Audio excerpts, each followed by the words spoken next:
This is a springtail, and so is this, and so are these, and they all help me keep my terrariums clean. I'm about to show you how I turned a culture of 10 to 15 springtails into a massive colony of colorful custodians. Welcome to the microverse. Springtails are arthropods, which are some of the most successful life forms on the planet. For millions of years, they have contributed to the recycling of nutrients and soil creation.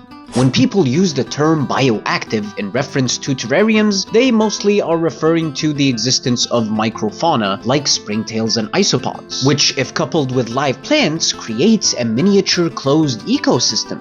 A couple of years ago, I acquired a culture of Spanish orange springtails. I'm going to attempt the Latin name. Get ready. Euchaeanura aphororoides. Euchaeanura aphororoides. And within a couple of months, I had hundreds of these little Cheetos. Got mildly obsessed, and like any fan of Pokemon, I just had to catch them all. About a year later, my good friend Dave from Incog Inverts gifted me a culture of yellow springtails. Get ready for some more Latin. Ceratophycella albino sp. I used the same method of keeping and feeding as their orange cousins, and they exploded in population. Don't worry, we'll get into the specifics in a bit. But while vending an expo in Montreal, I made trade for a culture of Thai red springtails, Lobella sp. A couple of months later, their population also exploded. So here's the trick. Ooh, a life form! Did you know that this video was made for life forms?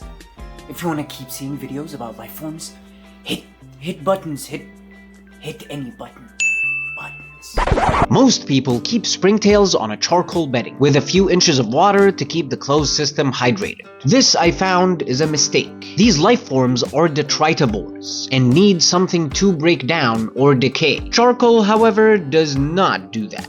With the orange springtails, I decided to experiment a little and split the culture in two. One half was set up in an ABG type substrate and the other was left on charcoal. I fed them a combination of fish food, Repashy, and calcium supplement to help with their exoskeleton. Fun fact, their exoskeleton is made of a matter called chitin. It's the same type of material that makes up your fingernails. When they grew in number, I knew I was doing something right. So I set up the yellow springtails in the same manner, hoping for similar results. 2 months later, lo and behold, they took off. So when I acquired the very coveted Thai red springtails, I did the exact same thing. Here is the process. You will get a culture that looks something like this. Get a small-ish container with a secure lid, even better if it's airtight, and add a couple of inches of ABG mix. If you don't have ABG mix, you can use equal parts coco coir, a bark of some sort like orchid bark, sphagnum moss, and aqua soil or Exoterra substratum, depending on what you have access to. This mix provides them with all they need in terms of decaying matter. If you can add some leaf litter in there, the sphagnum moss, coupled with, well, not the coco coir, but the bark, as well as the aqua soil, will give them all the decaying matter they need. Humidity. Springtails specifically thrive in higher humidity settings. Most of them do anyway. Arthropods are technically crustaceans and need humidity just to breathe, especially these types. They also like to eat fungi that almost only occurs in humid environments. I like to give them a grid so they can hygro-regulate. Means regulate the intake or exposure to humidity based on the location. Basically, they can move to one side of the enclosure or the other based on their humidity requirements at the time. So I spray down one half of the container and let the other half dry out a little bit. Feeding. The food hack that skyrocketed the orange and yellows was a mix of fish food, Repashy, which is crested gecko diet, and a calcium supplement, which I also used for my crested gecko. And then came Dave of Incog Inverts and gifted me a bag of what is hilariously called the pill diet, a food that he created for various species of isopods. And let me tell you, springtails love this stuff. Links in the description if you want to pick some up.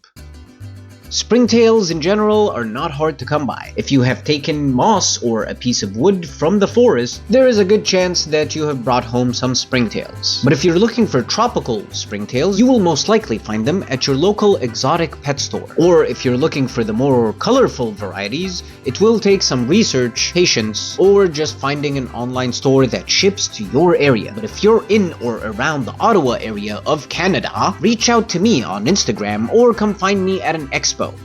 Springtails are an essential element for a good bioactive terrarium. They eat decaying plant matter, animal droppings, and help aerate and fertilize the soil. They also keep my moss mold-free. A common mistake among most beginners is that they don't consider the microfauna when building a terrarium. As someone who has been in the hobby for nearly 10 years now, I have learned from my mistakes. And here's what I've learned.